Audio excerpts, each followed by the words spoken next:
Sabe uma coisa curiosa? O simples ato de respirar é uma reação química? Totalmente. O cérebro processando essas palavras agora mesmo. Outra, a química não é só, tipo, uma matéria da escola. Não mesmo. Ela é o roteiro de como o universo funciona. E hoje, vamos dar uma de detetive. Uma ótima analogia. Nossa fonte é uma apostila bem completa de química e a nossa missão aqui é investigar a cena do crime, a matéria. E qual o mistério? Do que as coisas são realmente feitas e por que elas se comportam de jeitos tão diferentes, sabe? Exato. E todo bom detetive começa com a pista mais simples. Então, pra gente começar, pensa numa coisa. Manda. Um copo de água com açúcar totalmente dissolvido e outro copo com água e areia no fundo. A diferença parece óbvia, Parece. mas a explicação por trás dela é a nossa primeira grande pista para desvendar a matéria. Vamos mergulhar nisso. Vamos lá. Ok, vamos começar com a definição da matéria. A matéria, a fonte nos lembra que matéria é, bom, tudo que tem massa e ocupa espaço. Uma cadeira, o ar que a gente não vê, O nosso próprio corpo. energia, tipo luz ou calor, fica de fora. Fica. E essa matéria é formada por peças menores, as substâncias, que por sua vez são feitas de átomos. E aqui a investigação já se divide em dois caminhos. A fonte destaca uma distinção que é, assim, fundamental. Qual? A diferença entre substância pura e mistura. Uma substância pura é como um suspeito com um álibi perfeito. Ela tem propriedades fixas, imutáveis. Ah, entendi.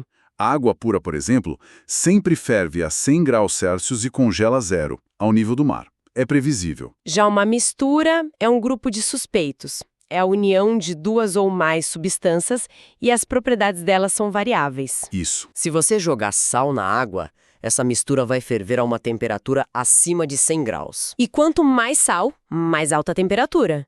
O comportamento dela muda, dependendo da composição. Exatamente.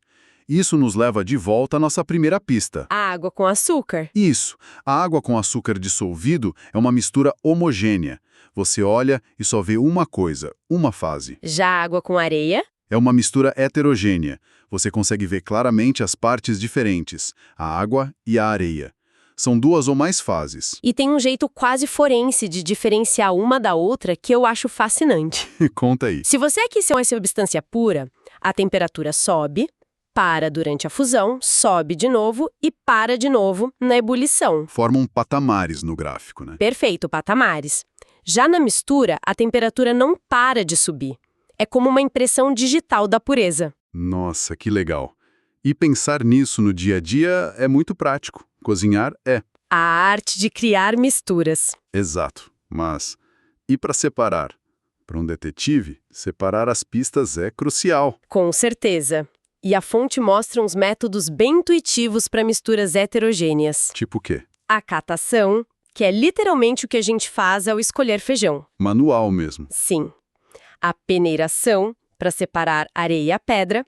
E um mais sofisticado, a destilação simples. Ah, essa eu lembro da escola. Com ela, poderíamos pegar água do mar, ferver, capturar o vapor de água pura e condensá-lo de volta.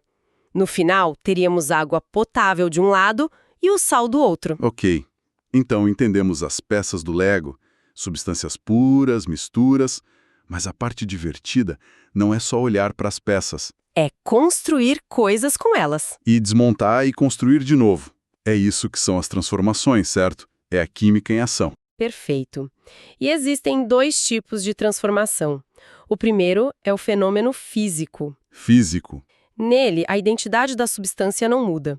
Gelo derretendo é o exemplo clássico. A água passa de sólida para líquida. Mas a molécula continua sendo a mesma, H2O. Ela só mudou de roupa, digamos assim. Entendi. Mas o fenômeno químico, esse sim é uma mudança de identidade. É uma transformação profunda. Sim, aqui novas substâncias são formadas. O portão de ferro enferrujando é um ótimo exemplo. Certo. O ferro, que é um metal cinza duro, reage com o oxigênio do ar e se transforma em óxido de ferro. A ferrugem, aquele pó avermelhado quebradiço. Exato. É uma substância completamente nova, com outras propriedades. Aconteceu uma reação química. E os químicos escrevem isso como uma equação, né? Isso. Reagentes de um lado, a seta e os produtos do outro. É o registro do crime, o antes e o depois da transformação. Exato. E essa forma de registrar nos leva a uma das leis mais importantes não só da química, mas de toda a ciência, descoberta por Lavoisier. Aquela famosa, na natureza nada se cria, nada se perde. Tudo se transforma. Exatamente. Mas o que isso realmente significa na prática? Significa que a natureza tem uma contabilidade muito, muito rigorosa. Como assim? A massa total que você tem no início de uma reação, num sistema fechado, é exatamente a mesma massa que você terá no final. Os átomos não somem. Não desaparecem nem surgem do nada. Eles só trocam de parceiros, se rearranjam. Nossa, isso é a base de toda a ideia de reciclagem, no fundo. É por aí. O material de uma garrafa plástica não desaparece. Os átomos dela são rearranjados para formar outra coisa. É uma lei de conservação universal. E tem outra lei, a de Proust, que a fonte também menciona. Ela diz que as proporções são constantes. Proporções. A água, por exemplo, é sempre feita de aproximadamente 11% de hidrogênio e 89% de oxigênio em massa. Sempre. Não existe água meio diferente. É essa previsibilidade, essa matemática por trás das transformações que faz da química uma ciência tão poderosa. E não só um monte de experimentos aleatórios. Incrível. Então não é mágica, é matemática. Mas isso levanta a pergunta: que peças são essas que estão se rearranjando? O que é, afinal, um átomo? Ah, essa é a parte em que a nossa investigação vai fundo. A história de como a gente entendeu o átomo é fascinante. Por onde começa? Começa em 1808 com Dalton, que imaginou o átomo como uma bola de bilhar.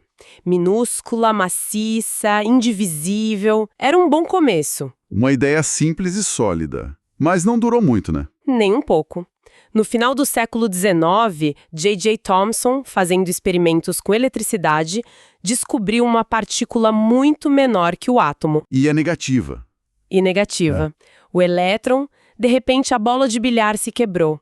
O átomo era, sim, divisível.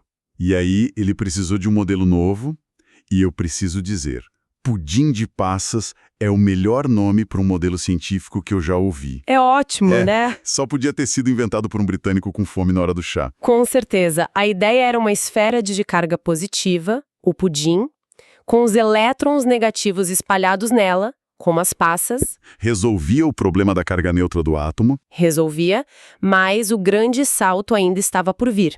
E veio de um jeito espetacular com Ernest Rutherford. O experimento da folha de ouro. Ele basicamente atirou partículas positivas numa folha de ouro finíssima. Isso, esperando que elas passassem direto ou desviassem só um pouquinho. E o resultado foi chocante. Foi. A imensa maioria passava direto, como se não houvesse nada ali. Mas, para a surpresa de todos, uma pequena fração ricocheteava, como se tivesse batido numa parede. ele mesmo disse que foi tão surpreendente quanto atirar uma bala de canhão num lenço de papel e ela voltar e te atingir. Nossa, que imagem forte. E qual foi a conclusão dele? A conclusão mudou nossa percepção da realidade. O átomo é, na verdade, quase inteiramente espaço vazio. Como assim? Existe um núcleo minúsculo, denso e positivo, onde está quase toda a massa. E os elétrons ficam orbitando muito, muito longe dele. Peraí, então a solidez de uma mesa é uma ilusão? Uma ilusão criada por campos de força e espaço vazio. Então se a matéria é quase toda vazia, por que eu não atravesso a parede agora? Porque os elétrons nos seus átomos estão repelindo os elétrons dos átomos da parede. É uma repulsão elétrica fortíssima que nos dá essa sensação de solidez. Uau! Mas o modelo de Rutherford ainda tinha um furo. Qual? A física da época dizia que um elétron girando deveria perder energia e espiralar para dentro do núcleo em uma fração de segundo. Os átomos não deveriam existir. E a solução para isso veio de Niels Bohr. E é aqui que a coisa fica ainda mais estranha e maravilhosa. Fica mesmo. Bohr trouxe as ideias da física quântica e disse: O elétron não pode ficar em qualquer lugar. Não. Ele só pode existir em órbitas específicas, em níveis de energia definidos, tipo degraus de uma escada. Ele pode estar no primeiro degrau ou no segundo, mas nunca no meio do caminho. Exatamente. E para pular de um degrau para o outro, ele precisa de uma quantidade exata de energia. Se ele absorve essa energia, ele sobe. E quando ele cai de volta para um degrau mais baixo? Ele precisa se livrar dessa energia extra. E ele faz isso emitindo luz. Ah! E o mais incrível é a cor dessa luz é uma assinatura perfeita do tamanho do salto que ele deu, que por sua vez é uma assinatura do elemento químico. Então as cores dos fogos de artifício, cada cor é um elemento diferente, fazendo seus elétrons pularem e caírem. Exatamente. O estrôncio dá o vermelho, o bário dá o verde. E fantástico. Mas pense maior. Essa ideia, que parece tão abstrata, foi uma das chaves que usamos para destravar o universo. Como assim? De repente, a luz de uma estrela distante se tornou uma mensagem química. Cada cor, cada linha no espectro da luz é uma letra. E nós aprendemos a ler a composição do cosmos a partir dos nossos laboratórios. É sobre decodificar o universo. É sobre isso. Isso é absolutamente incrível. Então, com tantos elementos, cada um com sua própria assinatura, como os químicos organizaram essa bagunça toda? Aí entra a tabela periódica. De obra de Mendeleev.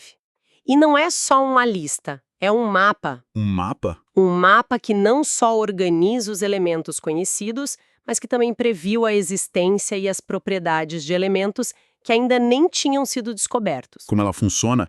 Qual é a lógica? É muito elegante. As linhas, os períodos, te dizem quantas camadas de elétrons um átomo tem. E as colunas? As colunas, os grupos ou famílias são a parte mais importante. Elas agrupam elementos com comportamentos químicos parecidos. Espera aí. Então quer dizer que o sódio, um metal que explode em contato com água, está na mesma família do lítio, que está nas baterias do meu celular? Exatamente. O que eles têm em comum que os torna parentes? Excelente pergunta. Eles são parentes porque ambos têm apenas um elétron na sua última camada. Ah, camada de valência. Isso. E essa camada de fora que dita como um átomo vai interagir, se ele vai ser reativo ou se vai querer doar ou receber elétrons. Por isso, os elementos do grupo 1 são os metais alcalinos, super reativos. E no outro extremo temos os gases nobres, no grupo 18, com a última camada completa. Eles são os antissociais da tabela. Não querem reagir com ninguém. Exato. Entendi. A tabela organiza por comportamento. E como isso se traduz nas substâncias que a gente encontra por aí? Bom, a fonte nos leva para as 4 principais funções inorgânicas, que são como grandes categorias de substâncias. Certo. A primeira são os ácidos. São substâncias que, em água, liberam o íon H+. O sabor característico é o azedo. Tipo o ácido clorídrico no nosso estômago para digerir comida ou o ácido acético do vinagre? Perfeito. E o oposto dos ácidos seriam as bases. Elas liberam o íon OH+, em água, e têm um sabor adstringente. Adstringente é aquela sensação de quando se come uma banana meio verde, certo? Que deixa a boca seca. Essa é a sensação exata.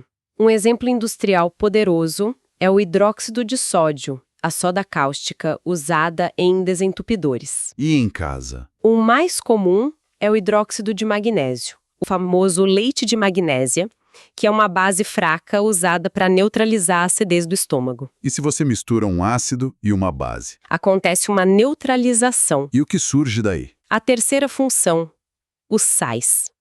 O sal mais famoso de todos, o cloreto de sódio, nosso sal de cozinha, é o resultado da reação do ácido clorídrico com hidróxido de sódio. Faz sentido. E a última? Por último, temos os óxidos, que são compostos de 2 elementos, onde um deles é obrigatoriamente o oxigênio. Como o dióxido de carbono, o CO2, que está no gás do refrigerante. E que, na forma sólida, vira o gelo seco. Isso. Ou o óxido de cálcio, a cal virgem, que é fundamental na construção civil. Essas 4 categorias, ácidos, bases, sais e óxidos, nos ajudam a classificar e entender uma vasta gama de substâncias ao nosso redor. Que jornada, hein? A nossa investigação começou com uma pista simples de um copo d'água, nos levou para um mundo subatômico quase vazio. Que é estranhíssimo. Passamos pela elegância do mapa, que é a tabela periódica, e voltamos para entender por que o vinagre é azedo e o antiácido funciona. E isso reforça a ideia central.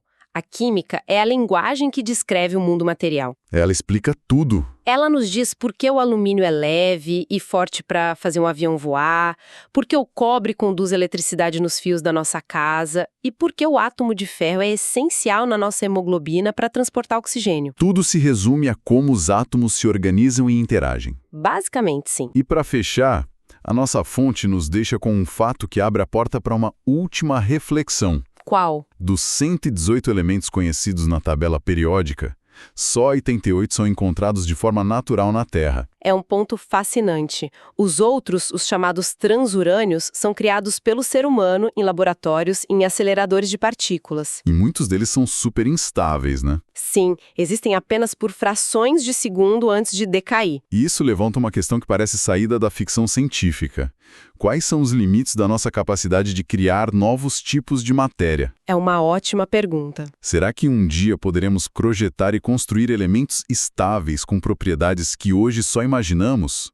Materiais supercondutores, fontes de energia densas, ligas metálicas impossíveis. E o que essa capacidade de, literalmente, brincar de criar o universo significaria para o futuro da nossa tecnologia e da própria humanidade? Sabe, na escola a gente sempre aprende, né? Sólido, líquido e gasoso. E parece que a história acaba aí. Exato. Fim.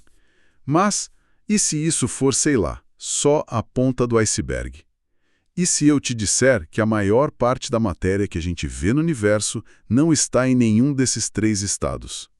Hoje, a gente vai mergulhar fundo num verdadeiro zoológico de estados da matéria. Desde uma sopa primordial mais quente que o Sol até uma superpartícula mais fria que o próprio espaço. É uma viagem e tanto. E para guiar a gente nessa análise, temos várias fontes. Artigos, reportagens sobre a nova corrida pela computação quântica, material educativo. A ideia é realmente ir muito além daquela aula de química do colégio. Exatamente. A proposta aqui é começar pelo que é familiar, nossa zona de conforto, para depois a gente se aventurar pelos extremos de temperatura e pressão. Certo. E a pergunta que a gente quer responder não é só o que são esses estados, mas por que eles se comportam de um jeito que desafia a nossa intuição e o que isso pode nos ensinar sobre as regras fundamentais do universo. Perfeito. Então vamos começar pelo começo. As fontes da Unifap fazem uma boa recapitulação dos clássicos. Sólido. Partículas bem juntinhas, com forma e volume fixos. Uma pedra, por exemplo. Simples. Depois o líquido. As partículas já têm um pouco mais de liberdade, né? Isso, elas deslizam umas sobre as outras. É por isso que a água tem um volume fixo, mas, sabe, ela pega a forma de qualquer copo. E no gasoso, aí a anarquia. Anarquia total. As partículas estão super afastadas, se espalhando para ocupar todo o espaço que encontrarem. Tá, isso é o básico do básico. Mas uma das fontes do Mundo Educação mostra um tal de diagrama de fases da água que, vamos combinar, não tem nada de básico. Tem os pontos ali que parecem ficção científica. O que é esse tal de ponto triplo? Ah, o ponto triplo é um dos meus exemplos favoritos de como a natureza é. Precisa e estranha. Como assim? Imagina uma condição exata, uma combinação perfeita de temperatura, tipo 0,01 graus Celsius, e uma pressão bem baixa. Nessas condições, gelo, água líquida e vapor d'água conseguem coexistir. Peraí, Em perfeito equilíbrio. como assim coexistir? No mesmo lugar, ao mesmo tempo. Eu veria um cubo de gelo, água borbulhando e vapor saindo, tudo junto? Essa é a beleza do equilíbrio termodinâmico. É um ponto de faca. Se você adicionar um pinguinho de calor, um pouco de gelo derrete e vira vapor. Se tirar um pingo de calor, o vapor congela. Nossa, Mas naquele ponto exato, as 3 fases estão numa dança constante, estável. Isso mostra que as nossas caixinhas de sólido ou líquido são bem mais frágeis do que a gente pensa. ok, isso já é bem bizarro. Mas o diagrama não para aí. E se a gente for para o outro extremo? Temperaturas e pressões altíssimas. O tal do ponto crítico. Sim, e aí a coisa fica ainda mais estranha. acima de 374 graus Celsius e uma pressão muito, muito alta, a distinção entre líquido e gás simplesmente some. Some? Como assim? A água não ferve mais do jeito que a gente conhece. Ela se transforma. O que surge é um fluido supercrítico. Um fluido supercrítico. Tá. O que isso significa na prática? Ele é líquido ou é gás? Ele é os dois ao mesmo tempo. Ele tem a densidade de um líquido, então ele consegue dissolver coisas, mas tem a viscosidade de um gás. Ah, O que significa que ele flui quase sem atrito e pode penetrar materiais sólidos como se fossem uma esponja. e esse tem algum uso prático ou é só uma curiosidade de laboratório? Muito uso. É a tecnologia por trás do café descafeinado, por exemplo. Sério? Sim, o dióxido de carbono supercrítico passa pelos grãos de café, dissolve e arrasta só a cafeína, mas não altera o sabor. É um solvente perfeito que depois vira gás e some, sem deixar nenhum resíduo. Que loucura! Nunca mais vou olhar para um descafeinado da mesma forma. E já que a gente está falando de fluidos que se comportam de forma estranha, as fontes do Brasil Escola mencionam os fluidos não newtonianos. Eu já vi um vídeo de gente correndo numa piscina cheia de amido de milho e água. Aquilo é real. Totalmente real. É um exemplo clássico de um fluido dilatante. A viscosidade dele, ou seja, a resistência para fluir, muda com a força que você aplica. Certo. Essa mistura, que alguns chamam de oobleck, fica mais dura quanto mais rápido você a força. Se você pisa devagar, o pé afunda. Mas se correr, Se você corre, o impacto súbito de cada pisada faz o fluido endurecer na hora, debaixo do seu pé. então a dica é: não dê um soco numa piscina de amido de milho. Anotado. E o oposto também existe. Um fluido que fica mais fino, mais líquido, com a força. Sim, e a gente usa todo dia. É o fluido pseudoplástico. O melhor exemplo é o ketchup. Ketchup. Dentro da garrafa, ele é grosso, quase parado. Mas quando você aperta ou chacoalha, você está aplicando uma força que o deixa mais líquido. E aí ele escorre. Pasta de dente, creme de barbear. Até nosso sangue se comporta assim. O sangue também? Também. E é uma sorte porque essa propriedade ajuda o sangue a fluir mais fácil pelas nossas veias e artérias mais fininhas. Certo, então já deu para ver que até os estados clássicos têm suas esquisitices. Mas as fontes dizem que a maior parte da matéria do universo não é nada disso. Aí entra o plasma, o quarto estado, né? Pensa no plasma como o próximo passo depois do gás. Se você pegar um gás e continuar esquentando, mas esquentando muito, a energia fica tão alta que os elétrons são literalmente arrancados dos átomos. Uau! O que sobra não é mais um gás de átomos neutros, é uma sopa caótica superenergizada de partículas com carga, íons positivos e elétrons livres. Então é tipo um gás, só que eletrificado? E essa carga elétrica muda o comportamento dele em quê? Muda tudo. Por ser feito de partículas carregadas, o plasma conduz eletricidade super bem e, mais importante, ele reage de forma intensa a campos magnéticos. Ah, é por isso que o Sol... Exato. O Sol, que é uma bola de plasma gigante, tem aquelas erupções espetaculares. A matéria ali está sendo moldada e acelerada por campos magnéticos que a gente nem vê. E o mais doido é o que as fontes da Wikipédia e do Mundo Educação apontam. Esse é o estado normal das coisas no universo. Mais de 99% da matéria visível é plasma. Exatamente. Estrelas, nebulosas, o espaço entre as galáxias, é tudo plasma. Aqui na Terra ele é mais raro, mas a gente vê nos relâmpagos, na aurora boreal, dentro das lâmpadas fluorescentes. É um estado de energia extrema. Ok, se aquecer um gás vira plasma, a pergunta é óbvia.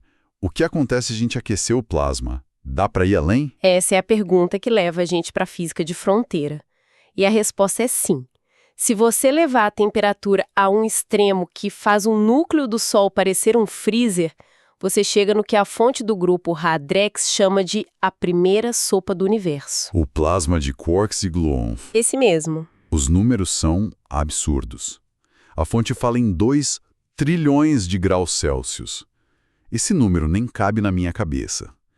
O que isso significa na prática? A matéria, como a gente conhece, simplesmente derrete. Exatamente isso. Nessa temperatura, nem os prótons e nêutrons sobrevivem. A energia é tão colossal que eles se desintegram nos seus componentes mais fundamentais, os quark e os gluons, que são as partículas que os colam. Então tudo se dissolve. Tudo. Vira essa sopa primordial de partículas livres. É um retorno ao estado mais fundamental da matéria. E isso existiu de verdade em algum momento? Acredita-se que o universo inteiro estava nesse estado, mas só nos primeiros microsegundos depois do Big Bang, antes de existirem estrelas, planetas ou até mesmo átomos. Nossa! Pensa nisso. Toda a complexidade que a gente vê hoje estava contida de alguma forma nessa sopa. Estudar isso é como tentar ler a primeira palavra da primeira página do universo. É incrível. E a gente consegue recriar isso hoje. Parece meio perigoso fazer a sopa do Big Bang aqui na Terra. Conseguimos, mas só por frações de segundo e em volumes minúsculos. E em lugares como o Grande Colisor de Hadrons, o LHC no CERN. Certo. Os cientistas aceleram núcleos de átomos pesados, como o chumbo, quase à velocidade da luz, e fazem eles baterem de frente. Nessa colisão brutal, por um instante minúsculo, eles recriam as condições do universo primordial. E ao estudar como essa sopa se comporta, a gente aprende sobre a força forte, a interação mais poderosa da natureza. Fascinante. Fomos do mais quente possível. A lógica diz que agora temos que ir para o outro extremo. O que acontece quando a gente chega perto do frio absoluto? O 0 Kelvin, menos 273,15 graus Celsius. Perto do zero absoluto, a física clássica, a que rege nosso dia a dia, para de fazer sentido. A gente entra de cabeça no domínio da mecânica quântica. E os efeitos bizarros que normalmente só acontecem na escala de um átomo, de repente se tornam visíveis a olho nu. E é aí que entra o quinto estado da matéria, o condensado de Bose-Einstein. O conceito de superátomo é sensacional. Como é que milhares de átomos, de repente, decidem agir como se fossem um só? A ideia central é que, em temperaturas normais, cada átomo vibra com sua própria energia, como pessoas numa multidão, cada uma fazendo uma coisa. Certo. Mas quando você resfria certos tipos de átomos, os bósons, a temperaturas de bilionésimos de grau acima do zero absoluto, eles perdem quase toda a energia. Eles não têm mais para onde ir, então todos caem para o estado de energia mais baixo possível. E aí eles se juntam. E como as regras quânticas permitem que eles ocupem o mesmo estado, eles se sobrepõem, perdem a identidade individual. É como se um grupo de dançarinos, cada um se movendo de forma caótica, de repente se sincronizassem perfeitamente, todos se movendo como um só corpo. É uma analogia perfeita. Eles se fundem numa única entidade quântica. É a mecânica quântica na sua forma mais pura, manifestada numa escala que a gente pode ver e manipular. E pensar que isso foi previsto há tanto tempo. Sim, por Satyendranath Bose e Albert Einstein, em 1925. Mas era uma ideia tão extrema que levou 70 anos para ser criada em laboratório. Eric Cornell e Carl Wieman conseguiram em 1995 e ganharam o Nobel por isso. E as propriedades desse estado são de ficção científica mesmo. Eu li sobre um líquido que escala as paredes de um copo desafiando a gravidade. Isso tem a ver com condensado? Tem tudo a ver. Isso se chama superfluidez, uma propriedade associada a esses estados quânticos. Um superfluido, como o hélio 4 resfriado, tem viscosidade zero. Viscosidade zero? Ele pode fluir para sempre sem perder energia por atrito. E como ele flui sem atrito, ele consegue formar uma película finíssima que sobe pelas paredes do recipiente e escapa. É como um filme de terror da física, ele simplesmente não obedece às regras. Isso já é bizarro o suficiente. Mas a fonte da Wikipedia menciona algo ainda mais estranho. A Bosenova diz que cientistas criaram um condensado que implodiu, explodiu e parte dos átomos desapareceu. Isso não viola a conservação da matéria ou algo assim? Essa é a pergunta de $1 milhão. O que foi observado em 2002 foi exatamente isso. Eles criaram um condensado com átomos que se atraíam Ele ficou instável, implodiu e depois explodiu. E os átomos sumiram? A parte maluca é que na contagem final, cerca de metade dos átomos não estava lá. Eles não foram detectados nem nos restos frios, nem na nuvem de gás que se expandiu. É um daqueles resultados que deixam os físicos acordados à noite, porque desafia o que a gente achava que sabia. A explicação completa ainda está em debate. Certo. Essa jornada já está sendo incrível. Saímos da água na chaleira e fomos parar no início do universo e no limite do frio. Isso tudo não é só curiosidade teórica, né? Tem a ver com tecnologias do futuro. Eu vi uma notícia de fevereiro de 2025 do SINDPD sobre a Microsoft. Eles alegam ter criado um qubit topológico baseado numa nova forma de existência da matéria. Isso. Essa notícia nos leva direto para a corrida pela computação quântica. Mas aqui é importante ter um pouco de cuidado com os termos. Quando eles falam em nova forma de existência da matéria, não é um estado como sólido ou plasma. Não. Não. É um estado exótico da física da matéria condensada. Pensa nisso como um padrão de comportamento coletivo e muito específico de elétrons dentro de um material projetado sob condições extremas. Ok, entendi a distinção. Mas qual é a grande sacada? Por que essa abordagem na Microsoft, se funcionar, seria um avanço tão grande? O grande desafio da computação quântica é a fragilidade dos qubits. Eles são as unidades básicas de informação quântica e são extremamente sensíveis a qualquer perturbação do ambiente, o que causa erros. Certo, instabilidade. Exato. A abordagem do Google, por exemplo, usa qubits supercondutores, que são muito poderosos, mas também muito suscetíveis a esses erros. A promessa dos qubits topológicos da Microsoft é que a informação quântica seria armazenada não em uma partícula, mas na forma, na topologia do estado coletivo dos elétrons. E essa forma é mais resistente. Em teoria, muito mais robusta. Seria um qubit naturalmente protegido contra erros. Parece bom demais para ser verdade. E a notícia também diz que a comunidade científica está com um pé atrás esperando mais provas. Isso é comum. É absolutamente crucial. A corrida é tão intensa e as promessas são tão grandes que cada alegação precisa ser verificada com rigor extremo. A fonte cita um físico do Caltech, o Jason Alicia, dizendo que agora é preciso provar que o dispositivo se comporta de todas as maneiras mágicas que a teoria prevê. Entendi. O anúncio da Microsoft é um passo importante, mas é o primeiro passo. Agora vem a revisão por pares, a replicação dos resultados por outros laboratórios. É a ciência de ponta acontecendo em tempo real diante dos nossos olhos. Que viagem. Partimos dos 3 estados clássicos que pareciam tão simples e descobrimos que eles têm segredos bizarros.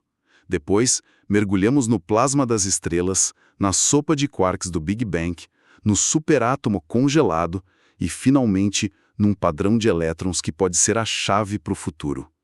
A matéria é muito mais estranha do que eu imaginava. E isso nos deixa com uma reflexão final, não é? As fontes mostram que estado da matéria é, no fundo, uma categoria que nós criamos para organizar o mundo. Mas a natureza não se importa muito com as nossas caixinhas. Pois é. Se esses estados são definidos pela forma como as partículas se organizam e interagem, e a gente está sempre descobrindo novas partículas e novas forças. O que mais pode existir por aí? Exato. Isso me faz pensar que outros estados da matéria podem existir. Talvez no interior ultradenso de uma estrela de nêutrons, onde a matéria é esmagada a um ponto que nem imaginamos.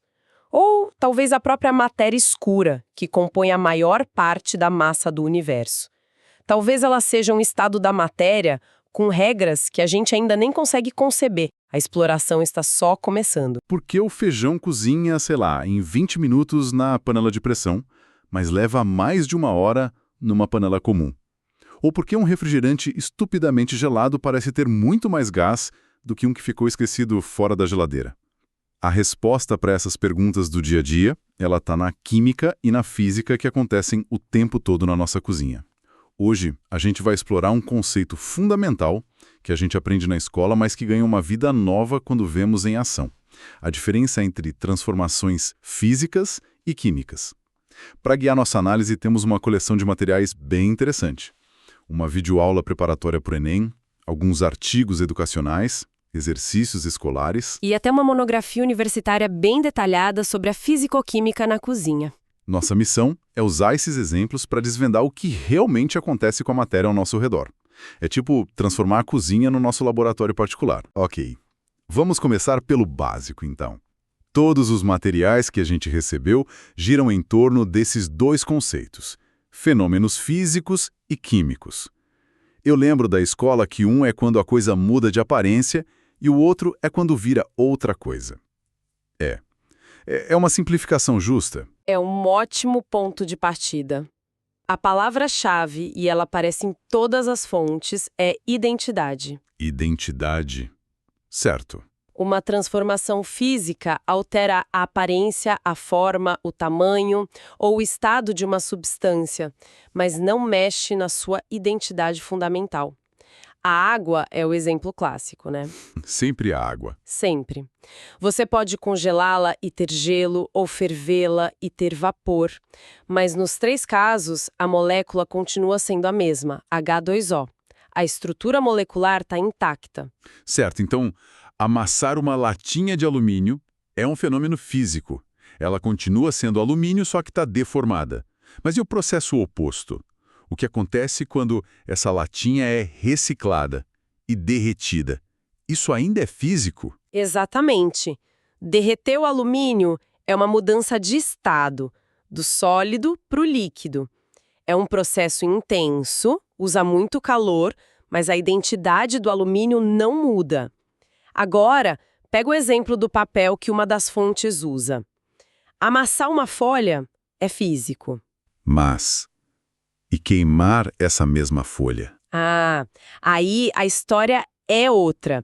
O papel vira cinza, fumaça, ele deixa de existir como papel, não tem como voltar atrás. E é aí que está a transformação química, ou reação química. A combustão é um processo que reorganiza os átomos. A celulose do papel reage com o oxigênio do ar, e os mesmos átomos de carbono, hidrogênio e oxigênio.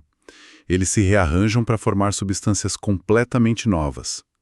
Dióxido de carbono, vapor de água, cinzas. A identidade da matéria foi alterada de forma profunda e, como você disse, geralmente irreversível. Entendido. A distinção está na molécula. Se ela continua a mesma, é físico. Se ela é quebrada e remontada de outra forma, é químico. Com essa base, acho que a gente pode ir para o nosso laboratório. E que lugar melhor para começar do que com o café da manhã? Cozinhar um ovo, um exemplo perfeito, e olha, muito mais complexo do que parece.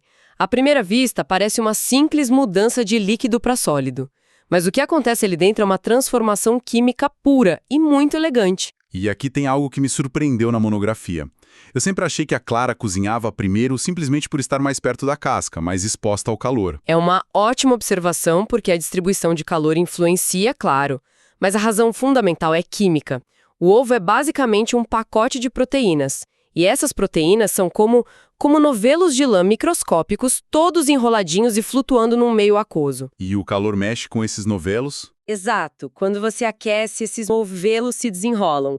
É o que as fontes chamam de desnaturação. O nome é meio estranho, mas a analogia do novelo de lã ajuda muito a visualizar. Ajuda, né? Eles se desenrolam e começam a se enroscar uns nos outros, formando uma rede, uma estrutura sólida e organizada. É por isso que a clara e a gema deixam de ser líquidas. E o fascinante, como a monografia detalha, é que as proteínas da clara e da gema são diferentes. As da clara, como a ovobumina, elas desnaturam e coagulam numa temperatura mais baixa. Ah, então é por isso. Sim, por volta de 60 a 62 graus Celsius. E as da gema? As da gema precisam de um pouco mais de calor. Elas só começam a solidificar perto dos 70 graus. Essa diferença de apenas alguns graus é o que permite toda a arte de se fazer um ovo com a gema mole, sabe? Uau! Você controla a temperatura para desnaturar as proteínas da clara, mas não as da gema. É pura química controlada. Isso muda completamente como eu olho para um ovo frito. E essa ideia de que o calor provoca reações químicas me leva a outro exemplo dos materiais. Comparar ferver água com fazer caramelo. Ambos usam uma panela, usam calor. Mas os resultados são mundos à parte. Ferver a água, como a gente já falou, é uma mudança de estado. Física. A água vira vapor, mas se você capturar esse vapor e resfriar, tem água líquida de novo. É um ciclo reversível. Com caramelo não tem volta. Açúcar queimado não vira açúcar branco de novo. De jeito nenhum. O que acontece ali é a caramelização, uma série complexa de reações químicas. O calor intenso não está só derretendo o açúcar, ele está quebrando as moléculas de sacarose. Quebrando as moléculas. Sim, e essas moléculas quebradas, elas se recombinam em centenas de novos compostos. É por isso que a cor muda para âmbar, o cheiro fica complexo, amendoado, e o sabor se torna amargo e doce ao mesmo tempo. Cada uma dessas novas propriedades é um sinal de que novas substâncias foram criadas. A famosa mudança de cor, né? O exercício da escola sempre fala disso. É um dos indícios clássicos de reação química, exatamente. Essa ideia de que mais calor acelera as reações é a chave para tudo na cozinha, imagino. Isso me leva direto para aquele item que é quase um acelerador de partículas da cozinha, a panela de pressão. A monografia tem uma tabela que compara os tempos de cozimento e é impressionante. Feijão, de 90 minutos para menos de 30. A gente tende a pensar que a água ferve a 100 graus Celsius e ponto final. Mas isso só é verdade ao nível do mar, sob pressão atmosférica normal. O ponto de ebulição da água, na verdade, depende totalmente da pressão sobre ela. E a panela de pressão cria um ambiente de alta pressão, certo? A tampa vedada prende vapor. Exatamente. O vapor que não consegue escapar aumenta a pressão dentro da panela para quase o dobro da pressão atmosférica. E para as moléculas de água conseguirem escapar do líquido e virar vapor nesse ambiente pressurizado, elas precisam de muito mais energia. E mais energia significa uma temperatura mais alta. Isso. A água dentro da panela de pressão não ferve a 100 graus, mas sim a cerca de 120 graus Celsius. 20 graus a mais. E esses 20 graus extras fazem uma diferença brutal. A monografia menciona uma regra geral na química. A cada 10 graus de aumento na temperatura, a velocidade de uma reação pode dobrar ou até triplicar. Então, ao cozinhar a 120 graus, as reações químicas que amaciam o feijão ou a batata acontecem numa velocidade muito, muito maior. Eu nunca vou esquecer a vez que tentei cozinhar um macarrão num acampamento a 3.000 metros de altitude. Levou uma eternidade e a massa ficou meio crua por dentro. Eu culpei o meu fogareiro, mas agora eu entendi que a culpa era da física. Era totalmente da física. Em grandes altitudes, a pressão atmosférica é menor. Em La Paz, na Bolívia, por exemplo, a água ferve a apenas 86 graus. Tentar cozinhar feijão lá numa panela comum seria uma tarefa para o dia inteiro. Nossa. A panela de pressão, nesse cenário, não é um luxo, é uma necessidade. Então, se o calor acelera as reações, o frio faz o oposto. Ele as desacelera. É esse o princípio por trás da geladeira. Ela é basicamente uma desaceleradora de reações químicas. Perfeitamente colocado. A refrigeração é um método de conservação que retarda as transformações químicas indesejadas, principalmente a decomposição causada por micro-organismos como bactérias e fungos. Entendi. O metabolismo desses seres vivos é baseado em reações enzimáticas.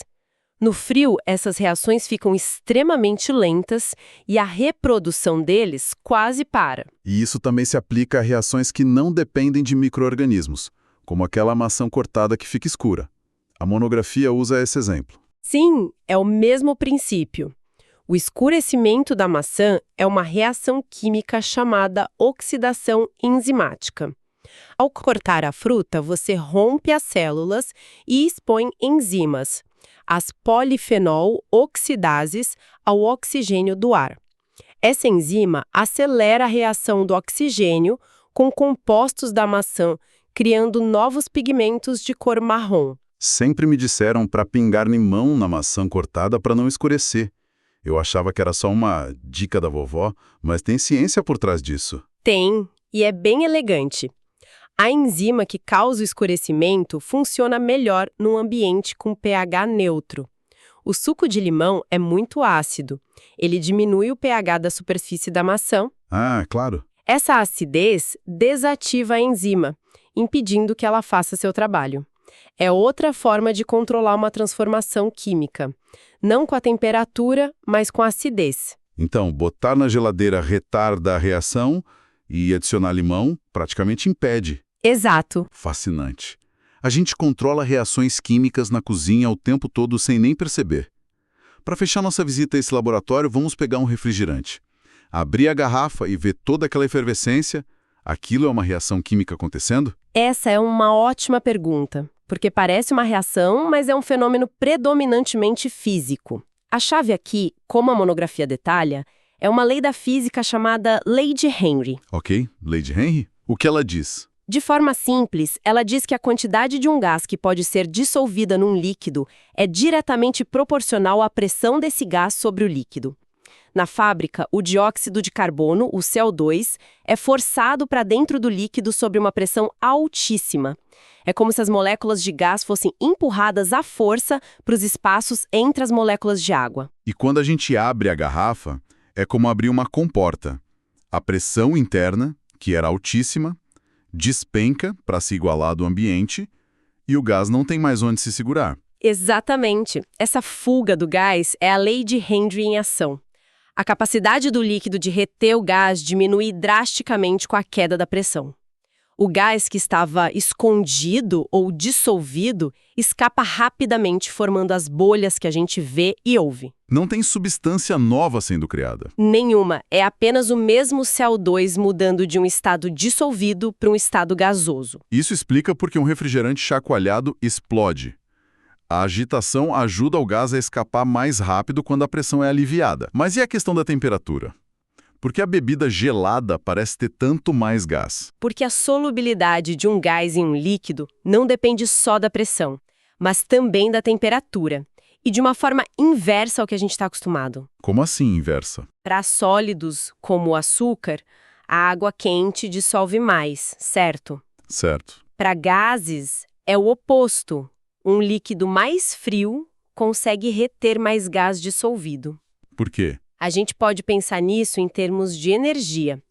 As moléculas em um líquido quente estão muito mais agitadas, se movendo rapidamente. Essa agitação toda acaba expulsando as moléculas de gás que estavam ali dissolvidas. Faz sentido. Já em um líquido frio, as moléculas de água estão mais calmas, se movem mais devagar. E isso permite que mais moléculas de gás permaneçam presas entre elas. Então o refrigerante quente, mesmo fechado, já tem menos gás dissolvido do que um gelado. Por isso, quando você abre, a efervescência é menor e ele parece choco. A física já tinha agido antes mesmo da gente abrir a garrafa. Exatamente. A temperatura define o potencial de gás que a bebida pode conter e a pressão mantém lá dentro. É uma dança delicada entre física e química em algo tão simples quanto uma lata de refrigerante. Então, depois de toda essa jornada pela cozinha, o que a gente leva? Fica claro que a linha que divide as transformações físicas e químicas está na identidade da matéria. Se a sua estrutura molecular fundamental foi alterada ou não. E nossa cozinha é esse palco constante de experiências, seja desnaturando proteínas num ovo, manipulando pontos de ebulição na panela de pressão ou governando a solubilidade de gases numa bebida. Se a gente conectar todos os pontos, vemos que a nossa vida é cercada por esses dois tipos de fenômeno. Derreter gelo, secar roupa no varal, dissolver sal na água. São transformações físicas que mudam a forma, mas não a essência. Por outro lado, o enferrujamento de um portão, a fotossíntese de uma planta no jardim, a própria queima do gás no fogão são transformações químicas. Elas criam novas realidades, novas substâncias que movem o mundo. É incrível como esses conceitos básicos se desdobram em tanta complexidade no nosso dia a dia. E para deixar um pensamento final, uma das fontes mencionou a digestão como uma série de reações químicas. Depois de explorar o que o calor faz com um ovo, é fascinante pensar que nosso próprio corpo é talvez o laboratório químico mais sofisticado que existe. Ele não usa calor extremo como uma panela. Em vez disso, usa catalisadores biológicos, as enzimas, para quebrar os alimentos em temperaturas amenas. O que acontece quimicamente com uma fatia de pão ou a maçã que a gente discutiu depois que a engolimos. Essa é uma outra análise profunda, uma viagem da cozinha para dentro de nós mesmos. Para muita gente, a tabela periódica é aquela memória meio assustadora da escola, né? Com certeza. Aquele pôster gigante na parede da sala de química que parecia mais um teste de memória do que qualquer outra coisa. Totalmente. Mas e se, na verdade, aquilo for um mapa do tesouro para entender bem tudo ao nosso redor? É a metáfora perfeita. E hoje a nossa missão aqui vai ser justamente essa: decodificar esse mapa. Boa. A gente vai mostrar que ele não é só um gráfico com quadradinhos, mas sim o resultado de uma saga, sabe? De descobertas científicas e um guia muito poderoso sobre como a matéria funciona. E para isso a gente tem um material bem completo, né? Um guia de como ler a tabela, um artigo sobre a contribuição do Henry Moseley, uma monografia sobre os modelos atômicos e até um relato histórico da criação dela. Exato, material bem rico. Ok, então vamos mergulhar nisso. Para começar, a primeira olhada na tabela já intimida. É um monte de linha, coluna, cores. Tem até um bloco separado lá embaixo. Isso. Por onde a gente começa a decifrar esse mapa? Então, sabe aquela intuição básica de ler da esquerda para a direita? De cima para baixo. Sei. Pode confiar nela. A organização fundamental é essa. Os elementos estão em ordem crescente de uma coisinha chamada número atômico. Ah, e esse detalhe que parece simples é a chave que destranca todo o resto. Certo. Então, cada quadrado é um endereço de um elemento. E dentro dele, a gente tem as informações básicas. Isso. O símbolo, tipo H para hidrogênio, ou Fe para ferro, que eu descobri que vem do latim ferrum, o que explica por que não é Fg, né? Exato. Tem essa curiosidade. Aí vem o nome completo e depois tem 2 números principais. E desses dois, o mais importante, a verdadeira identidade do elemento, é o número atômico. Geralmente é o número inteiro em destaque. Ok. Ele diz pra gente quantos prótons existem no núcleo daquele átomo. O carbono, por exemplo, sempre vai ter 6 prótons. Se tivesse 7, já seria outro elemento, o nitrogênio. É tipo o RG do átomo. É o RG do átomo, perfeito. E num átomo neutro, esse também é o número de elétrons. E o outro número que quase sempre é quebrado com vírgula é a massa atômica. É a soma dos prótons e nêutrons, certo? Isso. Os elétrons não entram na conta porque são levíssimos. Mas aí, por que ele é quebrado? Tipo 12,011 para o carbono? Boa pergunta. Muita gente acha que é só pela precisão da medida, mas o principal motivo é outro. E qual é? É que esse número é uma média ponderada. Na natureza, os elementos existem em versões diferentes, que a gente chama de isótopos. Ah, os isótopos. Eles têm o mesmo número de prótons, mas um número diferente de nêutrons. O carbono existe como carbono 12, carbono 13. Entendi. A massa atômica que está na tabela é a média de todas essas versões com base em qual é mais comum no planeta. Ah, tá explicado. Por isso o número quebrado. Mas para fazer uma conta de padeiro, a gente pode arredondar, né? Pode, e é um truque útil. Se o carbono tem 6 prótons e a massa arredondada é 12, então ele tem 6 nêutrons. Exatamente. Massa arredondada menos o número de prótons e você acha os nêutrons. E aqui a coisa fica bem interessante, porque, pelo que eu li nas fontes, a tabela original, a do famoso Mendeleev, não usava esse número de prótons como guia. Não usava. Ela era organizada pela massa atômica, que a gente acabou de ver que é uma média. Exato. E essa é uma das partes mais geniais e, ao mesmo tempo, problemáticas da história. Mendeleev organizou os elementos por massa atômica crescente e, na maior parte do tempo, funcionava. Mas de vez em quando dava problema, né? Dava. O caso clássico é do telúrio e do iodo. Pela massa, o telúrio era mais pesado, deveria vir depois do iodo. Só que... Só que, se ele fizesse isso, o iodo ia cair num grupo com elementos que não tinham nada a ver com ele. As propriedades ficavam todas erradas. E o que ele fez? Rasgou a própria regra. Basicamente, sim. Ele teve uma intuição genial e trocou os dois de lugar, dizendo que as propriedades eram mais importantes que o número da massa. Ele apostou que a lei da semelhança era mais fundamental. Foi uma aposta ousada. Ousadíssima. Uma aposta que décadas depois a ciência provou que estava certíssima, e aí que entra o tal do Henry Moseley, né? E aí que a história vira um filme. Em 1913, esse jovem físico britânico, o Moseley, estava fazendo uns experimentos com raio-x. Ok. E ele descobriu que cada elemento, quando era bombardeado com elétrons, emitia raio-x numa frequência única. E essa frequência Tinha a ver com o quê? estava diretamente ligada à carga do núcleo, ou seja, ao número de prótons. Ele provou que o RG do elemento, a base da ordem era o número atômico. Uau! E isso corrigiu todas as anomalias, como a do iodo e telúrio, e deu para a tabela a base sólida que ela tem hoje. É incrível como uma descoberta redefine tudo. E essa regra, o número atômico, é o que dá sentido para a geografia inteira do mapa, para as colunas e linhas que a gente vê. Perfeito. Agora a gente pode olhar para o mapa com a legenda correta. As colunas verticais são os grupos ou famílias. Ah, então podemos pensar nos grupos como se fossem os bairros de uma cidade? Gosto dessa analogia. Todo mundo que mora no mesmo bairro, na mesma coluna, tem uma personalidade parecida, se comporta quimicamente de forma similar. Por isso as cores na tabela para delimitar os bairros. É uma analogia excelente. E a ciência por trás disso é que todos os elementos de um mesmo grupo têm o mesmo número de elétrons na sua camada mais externa. A camada de valência. Exato, a camada de valência.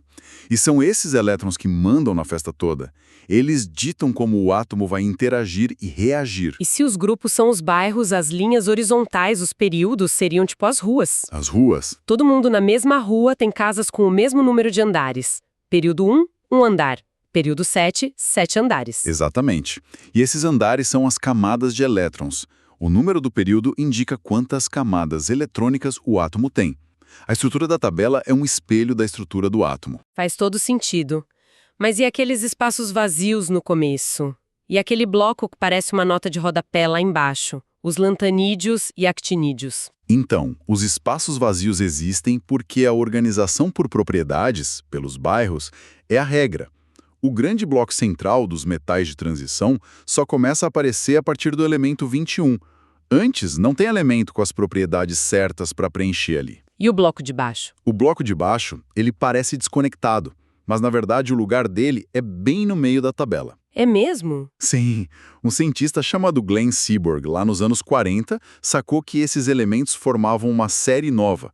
Se a gente colocasse eles no lugar certo, a tabela ficaria absurdamente larga, impossível de ler num pôster. Ah, então é uma questão de design, de praticidade. Exato. Por convenção, a gente destaca embaixo com uma indicação de onde eles se encaixam. E na prática, por que a gente deveria se importar com essa nota de rodapé?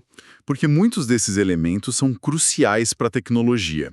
O neodímio, por exemplo, está em ímãs superpotentes de fones de ouvido e carros elétricos. O európio era essencial para fazer a cor vermelha em TVs antigas. Nossa, não fazia ideia. Eles têm propriedades magnéticas e eletrônicas muito particulares. Entendi. E falando no formato geral, tem aquela divisão gigante, quase uma fronteira continental no mapa. Metais de um lado a metais do outro. Sim, a grande divisão. A esmagadora maioria dos elementos à esquerda e no centro são os metais. Brilhantes, bons condutores. Isso. No canto superior direito, os ametais, que são o oposto. E fazendo a fronteira entre eles, tem uma escadinha. Os semimetais. Os semimetais, que têm propriedades intermediárias e são a base de toda a indústria de eletrônicos. Essa organização parece tão elegante hoje, mas imagino que chegar nesse mapa não foi nada fácil, né? Nem um pouco. A busca por um padrão é bem antiga. Qual foi o primeiro rascunho disso tudo? Bom, uma das primeiras tentativas curiosas foi em 1817, com um químico chamado Dobereiner. Ele percebeu que conseguia agrupar alguns elementos em tríades, grupinhos de 3. E o que elas tinham de especial? Eles tinham propriedades parecidas, e o mais louco era que a massa do elemento do meio era quase a média exata dos outros dois. Era uma pista de que tinha uma matemática escondida ali. E depois vieram umas ideias mais excêntricas, né? Eu li sobre o parafuso telúrico e a lei das oitavas. Exato. O parafuso era genial, mas muito complexo, ninguém deu bola. Já a lei das oitavas, de um químico chamado John Newlands, notava que as propriedades se repetiam a cada 8 elementos, como notas musicais. E a comunidade científica adorou, imagino. Pelo contrário. Ele apresentou isso na Sociedade de Química de Londres e foi ridicularizado. É sério? O que disseram para ele? Perguntaram de forma bem sarcástica se ele já tinha tentado organizar os elementos em ordem alfabética para ver se achava algum padrão também. Nossa, que pesado. Foi brutal. Mas no fundo, a semente da periodicidade estava ali. Até que chegamos nos arquitetos, Dmitri Mendeleev e Lothar Meyer, que chegaram a conclusões parecidas quase ao mesmo tempo, lá por 1869. Isso, de forma independente. Mas o Mendeleev levou a fama. Por quê? O que ele fez de tão especial? Ambos criaram tabelas ótimas, mas o Mendeleev tomou duas decisões que foram atos de uma coragem científica imensa.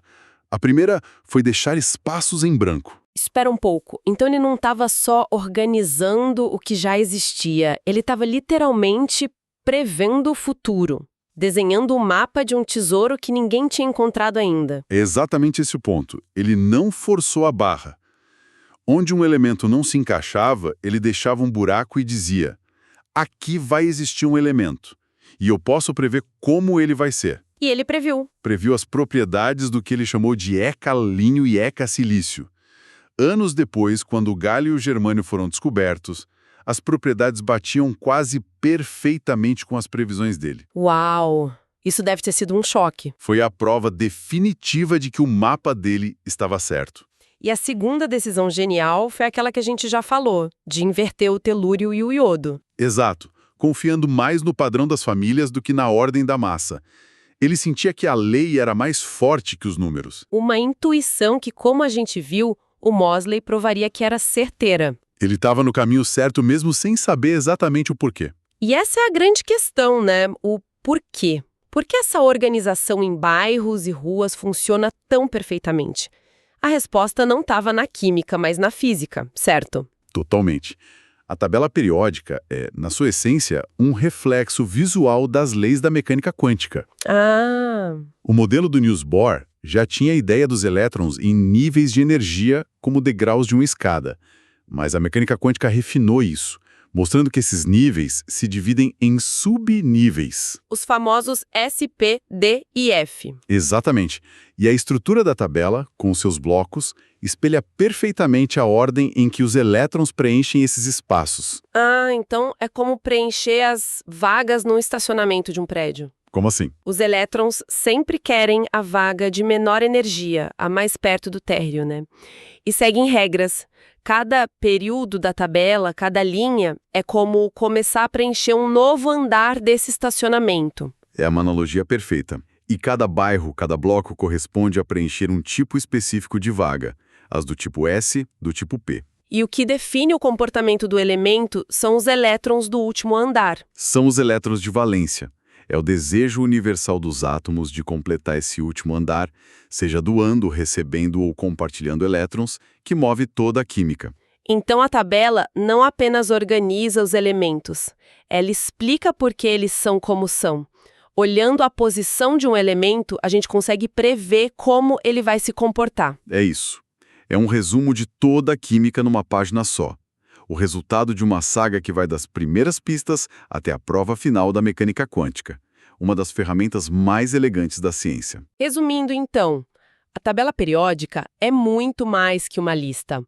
É uma ferramenta organizada pelo número atômico, o RG dos elementos. Isso. Suas colunas são famílias com personalidades químicas parecidas e suas linhas refletem a arquitetura eletrônica dos átomos. E tudo isso é um reflexo direto das leis da física quântica. E o mais fascinante é que a história não acabou. As fontes que a gente usou mostram que a tabela que vemos na escola não é um documento finalizado. Como não? Ela foi expandida com elementos sintéticos criados em laboratório, o Neptúnio, o Plutônio e dezenas de outros depois deles. Quer dizer que cientistas continuam adicionando territórios a esse mapa? Exatamente. Em laboratórios pelo mundo, eles estão forçando a criação de elementos superpesados, que não existem na natureza. E isso levanta uma questão provocadora para o futuro. Qual? Será que em algum ponto esses novos elementos gigantes com centenas de prótons espremidos no núcleo vão começar a se comportar de maneiras que desafiam a própria periodicidade que o Mendeleev descobriu? Como assim? A lei poderia falhar? Talvez. Efeitos da relatividade de Einstein começam a se tornar tão extremos dentro desses átomos que eles podem bagunçar a forma como os elétrons se organizam. Uau! É possível que um elemento do grupo dos gases nobres lá no finalzão da tabela não seja mais tão nobre e se torne reativo. As regras que governam os bairros e as ruas do mapa podem começar a mudar. Incrível! A história da tabela periódica, ao que tudo indica, ainda está sendo escrita. Olá, Hoje a gente vai mergulhar fundo nos blocos fundamentais de tudo que existe. Temos aqui um material bem diverso, olha só. Anotações de aula de ciências, artigos sobre a evolução dos modelos atômicos, uns textos bem densos de mecânica quântica e até uma notícia quentinha sobre a criação de novos elementos. Um prato cheio. Exato. E a nossa missão aqui é entender como a nossa visão do átomo mudou de uma simples bolinha de gude para algo fundamentalmente estranho. E para começar, vamos direto para uma crise que quase quebrou a física. Aquela imagem clássica do átomo, sabe? Um mini-sistema solar. Um núcleo no centro, elétrons girando em volta. Essa mesmo. Essa imagem, que todo mundo aprende na escola, era, na verdade, uma bomba-relógio. Pelas leis da física da época, ela era simplesmente impossível. É um ponto de partida excelente porque mostra que a ciência avança com problemas, né? Às vezes mais do que com respostas. O modelo do Rutherford era genial, ele explicava por que a matéria é, na sua maior parte, espaço vazio. Certo. Mas ele tinha esse defeito fatal. A física clássica dizia que um elétron, por ter carga, ao girar, deveria perder energia. O tempo todo, emitindo luz. Ok. E essa perda de energia faria ele entrar numa espiral da morte, literalmente. Ele ia colapsar no núcleo numa fração de bilionésimo de segundo. Espera aí. Então, se a física daquela época estivesse certa, a matéria, a cadeira onde uma pessoa está sentada, o ar, tudo já deveria ter colapsado? Exatamente. A estabilidade da matéria era um paradoxo completo. O modelo descrevia um universo que não podia durar mais que um piscar de olhos. E é a solução para esse problema que abre a porta para o mundo da física quântica. Certo. Então, antes da gente pular para essa solução, vamos olhar para dentro desse núcleo. Ele é minúsculo, superdenso, positivo. E tem prótons com carga positiva e nêutrons que são neutros. Uhum. Mas isso já me gera outra dúvida. Se os prótons são todos positivos, eles não deveriam se repelir com uma força absurda e explodir o núcleo? Deveriam, com certeza. E a força eletromagnética que causa essa repulsão é, de fato, imensamente poderosa nessa escala. Então, por que não explode? Porque aí entra em cena outra força da natureza, uma que a gente não percebe no dia a dia, a força nuclear forte. Força forte. Pensa nela como a supercola mais potente do universo. Ela é umas 100 vezes mais forte que o eletromagnetismo, mas tem um detalhe. O alcance dela é ridiculamente curto. Ah, então ela só funciona ali, bem de pertinho. Núcleo. É ela que vence a repulsão e gruda os prótons e nêutrons, mantendo tudo coeso. Uma supercola cósmica. E o número de prótons, o tal do número atômico, é o que define o elemento, certo? Hidrogênio tem 1, hélio tem 2. É isso. Isso. É como se fosse o RG do átomo. E a variação no número de nêutrons cria o que a gente chama de isótopos. É o mesmo elemento, a mesma química, só que com uma massa um pouquinho diferente. Tipo o carbono 12 e o carbono 14. Perfeito. O carbono 12 é estável, a base da vida. O carbono 14 é radioativo e nos permite datar fósseis. A diferença, só 2 nêutrons. Mas isso muda completamente a estabilidade do núcleo. Entendi. E é essa dança entre a força forte e a repulsão que a gente tenta manipular hoje em laboratórios para construir átomos que nunca existiram. Mas calma, a gente chega lá. Ok.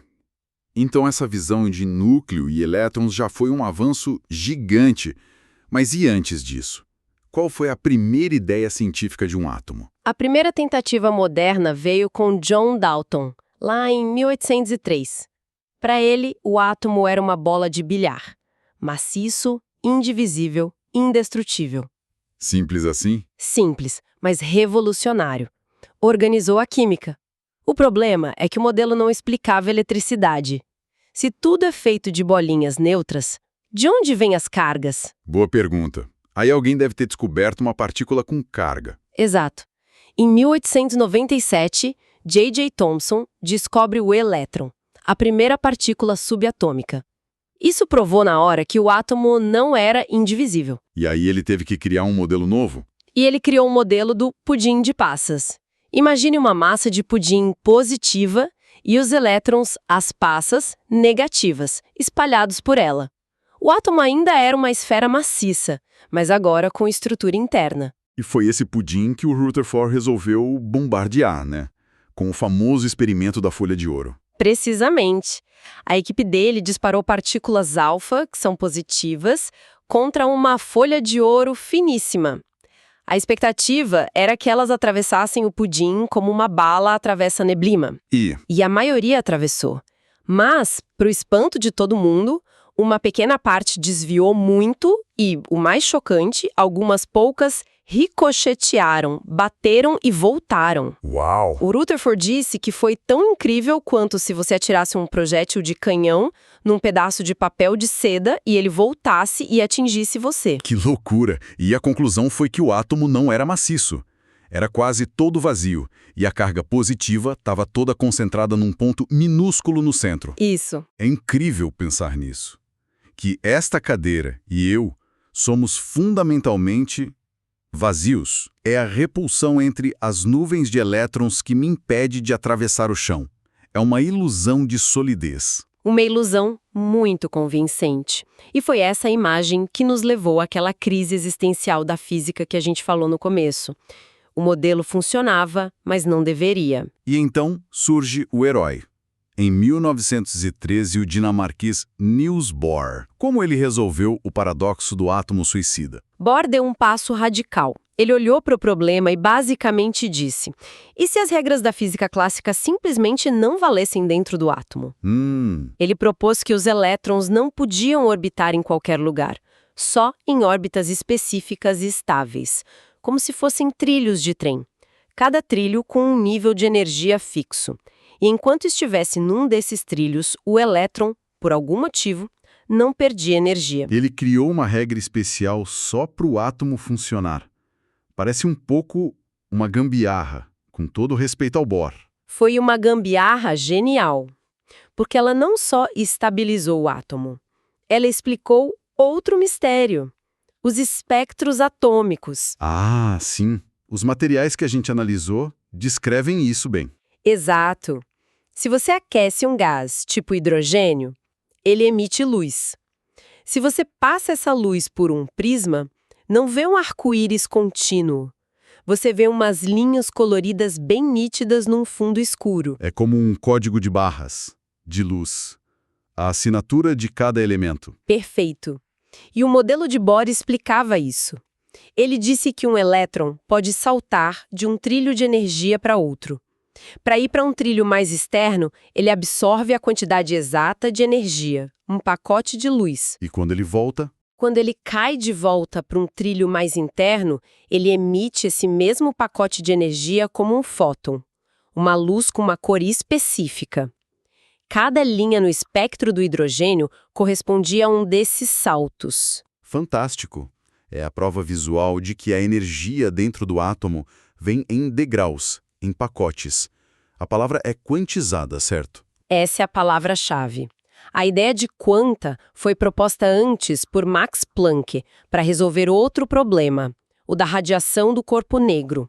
A física clássica previa um absurdo, a catástrofe do ultravioleta. Que seria uma emissão de energia infinita. Isso. E Planck resolveu postulando que a energia só era emitida em pacotes. A energia de cada pacote era E igual a HF. O que Bohr fez foi pegar essa ideia revolucionária e aplicá-la ao átomo. Foi um casamento perfeito que salvou a física, por um tempo. Por um tempo. Então essa imagem de elétrons em trilhos, como um sistema solar, também não era a história completa. Onde foi que essa certeza começou a desmoronar de novo? Ela desmoronou quando surgiram duas ideias ainda mais bizarras. A primeira, de Louis de Broglie, foi a de que partículas, como o elétron, não são apenas partículas. Elas também se comportam como ondas. Ok, isso é muito estranho. Como algo pode ser uma partícula e uma onda ao mesmo tempo? Uma bola de beisebol é uma bola. Uma onda no mar é uma onda. Bem-vindo à mecânica quântica. E a segunda ideia, o princípio da incerteza de Heisenberg, tornou tudo ainda mais esquisito. Ele diz que é impossível saber com precisão absoluta e, ao mesmo tempo, a posição e a velocidade de um elétron. Ah, Quanto mais você sabe sobre onde ele está, menos sabe para onde ele está indo, e vice-versa. se não dá para saber a posição e a velocidade ao mesmo tempo, então a ideia de uma órbita, um caminho definido, não faz mais sentido. Exatamente. A ideia de trajetória vai por água abaixo. Essas duas ideias juntas implodiram o modelo de Bohr.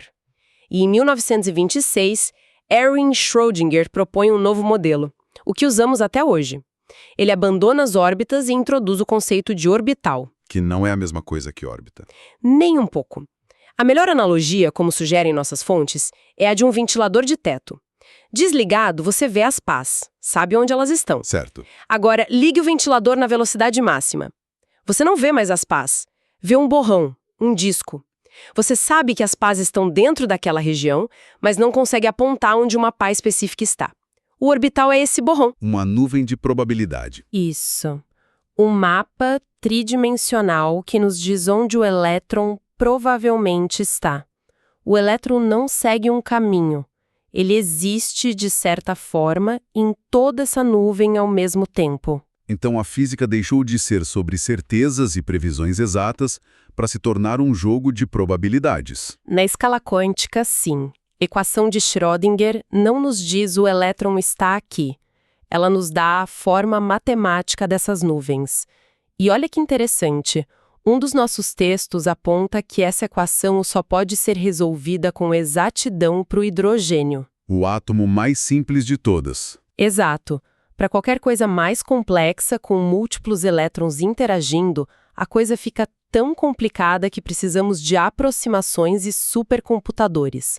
O modelo atual não é uma foto, é um modelo matemático. E é com base nesse conhecimento incrivelmente detalhado e estranho que os cientistas hoje estão na fronteira do possível. A notícia que a gente tem aqui fala da tentativa de criar o elemento 120. Basicamente, construir um átomo que nunca existiu na natureza. Como se faz isso? Você pega tudo que aprendemos e leva ao extremo. Usa aceleradores de partículas para pegar um elemento tipo titânio e dispará-lo como um projétil contra um alvo feito de um elemento já pesado, como o califórnio. E a ideia é que eles se fundam. A ideia é dar energia suficiente para que os dois núcleos vençam a repulsão eletromagnética e se fundam, pela ação da força forte, num único núcleo super pesado. Os detalhes na reportagem são alucinantes. Eles precisam disparar um feixe de 6 trilhões de íons de titânio por segundo. É um número absurdo. Contra um alvo mais fino que papel. E a energia tem que ser calibrada com uma precisão. Se for pouca, os núcleos ricocheteiam. Se for demais, o núcleo-alvo se desintegra. É a demonstração máxima do nosso domínio sobre as leis do átomo. Estamos literalmente manipulando a supercola do universo no nível mais fundamental. E por que criar esses elementos? Eles são o teste final para as nossas teorias sobre estabilidade nuclear. São incrivelmente instáveis. Alguns existem por microsegundos antes de se desintegrarem. Detectar um único átomo do elemento 120 por uma fração de segundo já seria uma vitória monumental. Que jornada! A gente saiu de uma bola de bilhar, passou por um sistema solar impossível, mergulhou nos saltos quânticos e chegou numa nuvem de probabilidade. E agora usamos esse conhecimento para forjar matéria nova. Isso nos diz que a base da nossa realidade não é só complexa, mas fundamentalmente estranha, regida pelo acaso e pela probabilidade. E a exploração continua. O modelo padrão da física vai ainda mais fundo, mostrando que prótons e nêutrons são feitos de partículas ainda menores, os quarks. Cada camada que a gente descasca revela um universo mais contraintuitivo. O que nos leva a uma última reflexão. Manda. Nós aceitamos que no nível atômico, a realidade é essa nuvem de probabilidades. O elétron não tem um lugar fixo até que a gente o meça. A pergunta é, essa incerteza fica confinada só ao mundo do muito pequeno? Ou será que, de maneiras que a gente ainda não entende, essa natureza probabilística do átomo se propaga para o nosso mundo, para o mundo macroscópico, desafiando a nossa intuição de que vivemos em uma realidade sólida, previsível e completamente determinada? Olá e bem-vindos. Hoje a gente vai mergulhar num universo que está literalmente em tudo ao nosso redor.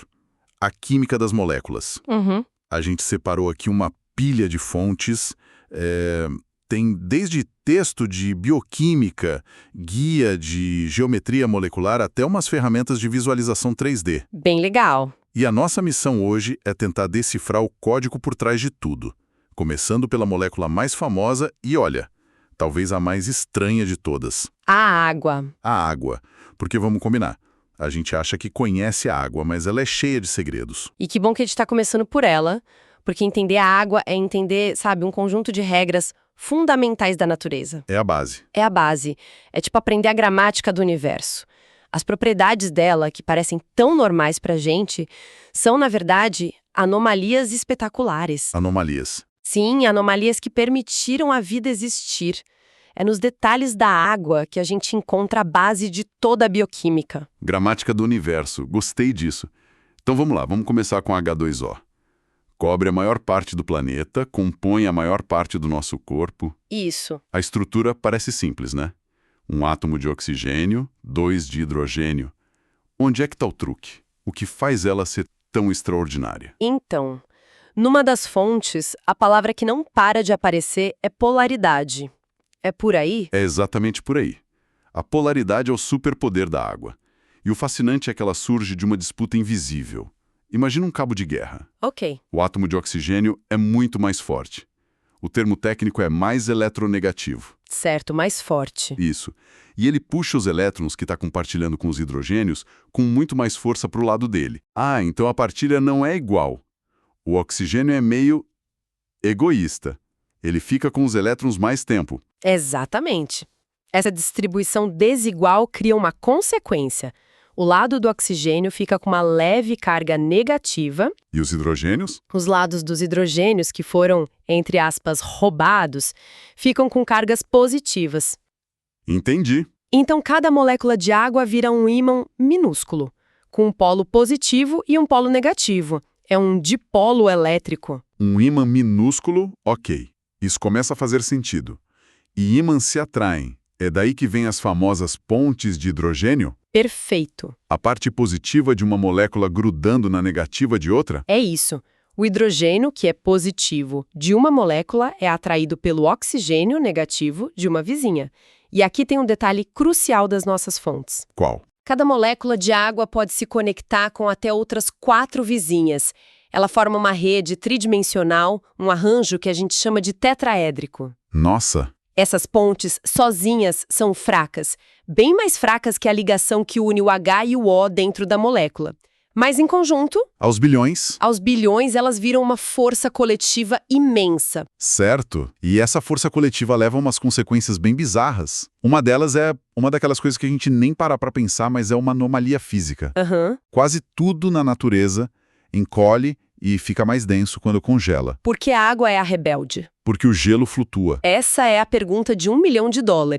E a resposta está justamente nessa rede de pontes de hidrogênio. Ok. Na água líquida, as moléculas estão meio bagunçadas, deslizando umas sobre as outras. As pontes se formam e quebram o tempo todo. Certo, um caos controlado. Isso. Mas quando a temperatura cai e a água congela, as moléculas perdem energia. Elas param de se agitar tanto e se travam numa estrutura cristalina, superorganizada, hexagonal. E nessa organização toda, elas acabam ficando mais afastadas. Exato. Para formar essa rede perfeita, as pontes de hidrogênio forçam as moléculas a manter uma distância fixa umas das outras. E essa distância é maior do que a distância média entre elas no estado líquido. A estrutura se expande. Se expande. O volume aumenta, a massa é a mesma, então a densidade diminui. A fonte, a química da água, traz os números, né?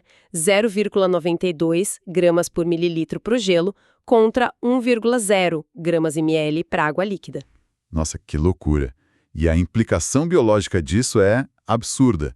Se o gelo afundasse, os oceanos iam congelar de baixo para cima. Sim, a vida aquática seria impossível em boa parte do planeta. A camada de gelo na superfície funciona como um cobertor, um isolante térmico. É um capricho da física que permitiu que ecossistemas inteiros sobrevivessem. E se a gente conectar isso de volta à polaridade, é ela que torna a água o tal do solvente universal. Ah, sim. Quando você joga sal de cozinha na água, o NaCl, os polos positivos das moléculas de água cercam o íon cloreto, que é negativo, E o contrário para o sódio. e os polos negativos cercam o íon sódio, que é positivo. Elas criam uma capa de hidratação e separam os íons, dissolvem o sal. A polaridade é a chave de quase tudo. Ok. A polaridade da água vem da sua forma. E isso me leva a outra pergunta. Como as formas das moléculas são definidas? É aleatório ou tem regras? Tem regras sim. Um dos guias, o Estudo de Moléculas, fala que tudo começa na camada de valência. Isso. A camada de valência é a fronteira do átomo, a camada mais externa de elétrons. É ali que a ação acontece. A fronteira. Os átomos, eles não gostam de serem estáveis. Eles buscam um estado de menor energia, uma estabilidade. E essa estabilidade geralmente vem quando eles têm 8 elétrons nessa camada. A famosa regra do octeto. A famosa regra do octeto. É uma tendência de imitar os gases nobres, que são os aristocratas da tabela periódica. Todos estáveis. Ah, então o octeto é o objetivo e as ligações químicas são as alianças que os átomos fazem para chegar lá. Exatamente. A ligação iônica é uma doação, como no sal. O sódio dá um elétron, o cloro recebe. Certo. Já a ligação covalente, que é o coração do nosso assunto, é um compartilhamento. Átomos como oxigênio, carbono, hidrogênio, eles compartilham elétrons para todo mundo ficar feliz. E atingir o octeto, ou o dueto, no caso do hidrogênio, né? Ou o dueto. Isso. Mas, peraí, não basta saber quem está ligado com quem. A forma como eles se arranjam no espaço 3D, a geometria molecular, isso parece ser o que realmente importa. É o ponto-chave. A água é o exemplo perfeito. No papel, eu poderia desenhar HOH em linha reta. Mas ela não é reta. É angular. Por quê? A resposta está numa teoria com o nome, digamos, intimidador. Teoria da repulsão dos pares eletrônicos da camada de valência, ou TRPCV. Peraí, repete. Repulsão dos pares eletrônicos? Quer dizer que a forma da molécula é definida simplesmente por elétrons se empurrando? Não pode ser só isso. Mas é basicamente isso. A ideia central é elegantemente simples. Tá. Os pares de elétrons ao redor do átomo central, sejam os que fazem ligações ou os que estão sozinhos. Os não ligantes. Isso. São todos nuvens de carga negativa. E cargas negativas se repelem. Então, eles tentam ficar o mais longe possível uns dos outros. E no caso da água? O oxigênio tem 4 pares de elétrons ao redor dele.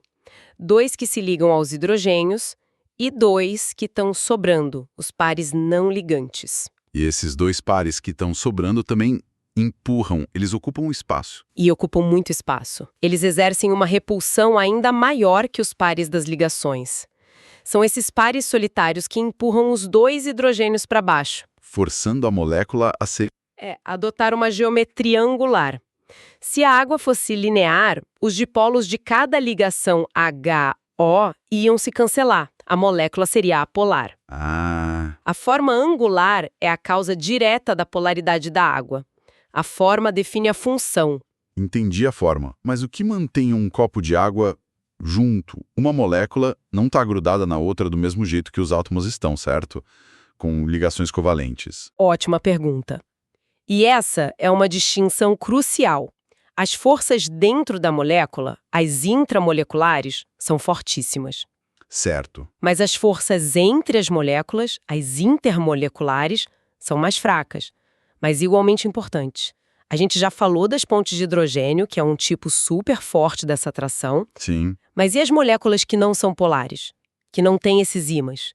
O que mantém elas unidas? Boa. Se uma molécula é totalmente neutra, como o gás oxigênio, o O2, por que ela vira líquida se a gente esfriar o suficiente? O que faz uma se atrair pela outra? Aí entram as forças mais sutis e universais de todas. As forças de dispersão de Landon. Elas existem em todas as moléculas. Em todas. Em todas. Pensa na nuvem de elétrons de uma molécula como algo fluido, que está sempre em movimento. Por um instante, por puro acaso, pode ter um pouco mais de elétrons de um lado da molécula do que do outro. Uma flutuação quântica, basicamente. Exatamente. Isso cria um dipolo minúsculo e momentâneo. E esse dipolo instantâneo induz um dipolo na vizinha. E por uma fração de segundo, elas se atraem. É uma atração fraca e passageira. Fraquíssima. Mas como acontece o tempo todo em todas as moléculas, o efeito se soma. E uma das fontes, a forças intermoleculares, tem um exemplo incrível sobre como o tamanho e a forma afetam isso. Sim, o dos halogênios. Isso. Pega o caso dos halogênios. F2, Cl2, Br2, I2.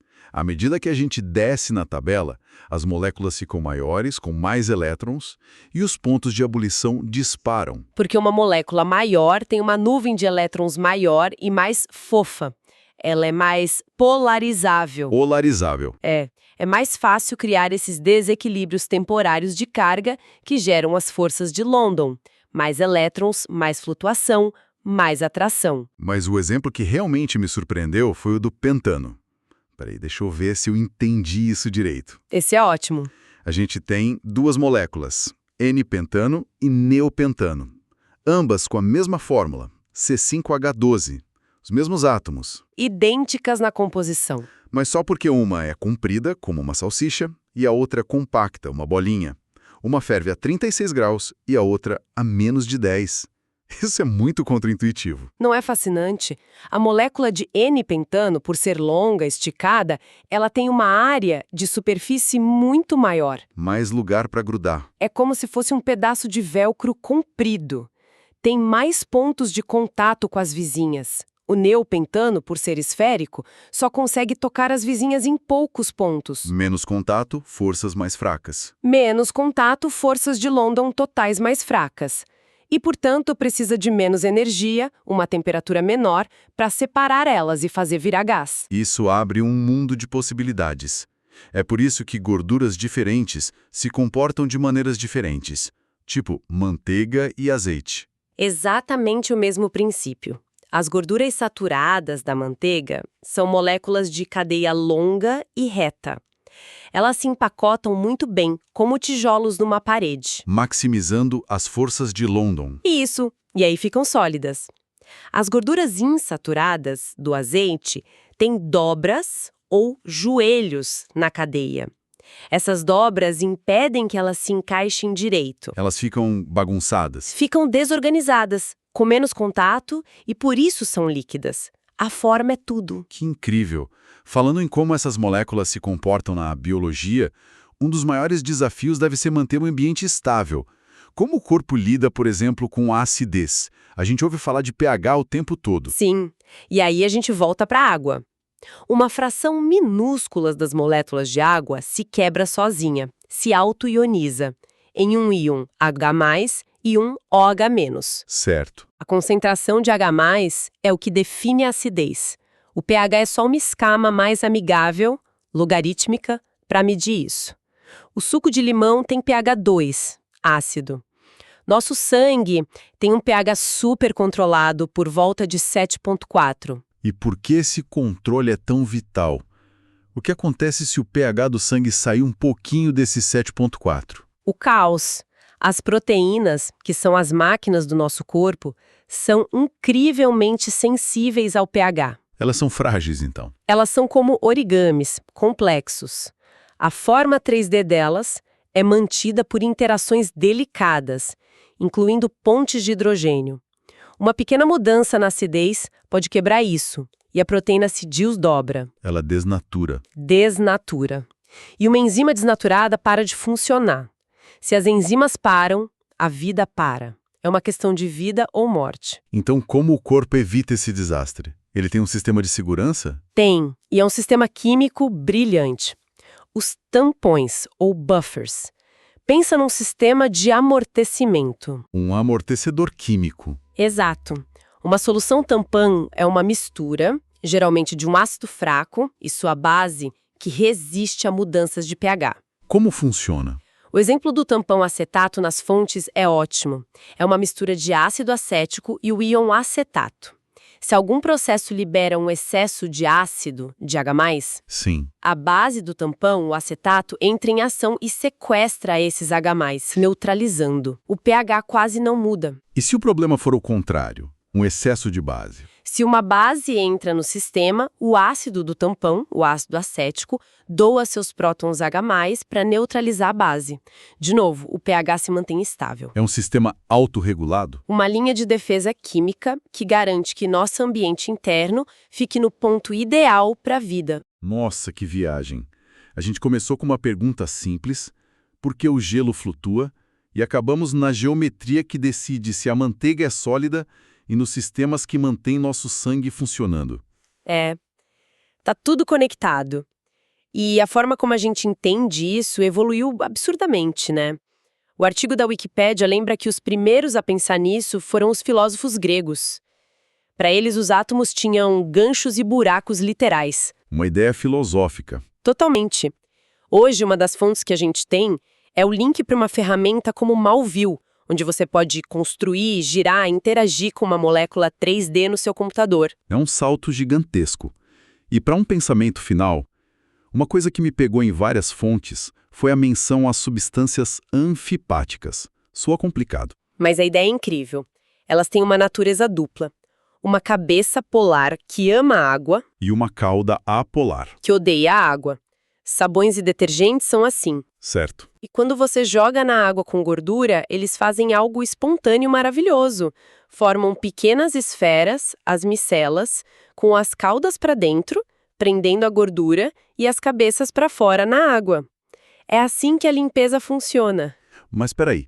O texto diz que esse é exatamente o mesmo princípio que governa a formação das membranas de todas as células vivas. Uhum. Os lipídios da membrana celular também são anfipáticos. Então, o mesmo princípio que faz o sabão funcionar é o que cria a parede das nossas células, a fronteira que literalmente separa o que está vivo do que não está. É precisamente isso. Uma bicamada lipídica que se auto-organiza na água, criando um compartimento. Uma das estruturas mais fundamentais da biologia nasce espontaneamente dessas regras simples de atração e repulsão que a gente discutiu. Isso me deixa com uma pergunta, então. Se essa regra tão básica, polar gosta de polar, apolar gosta de apolar, pode gerar a estrutura da membrana celular, quantas outras estruturas biológicas complexas emergem dessas mesmas regras? Qual é o próximo nível de complexidade que nasce daí?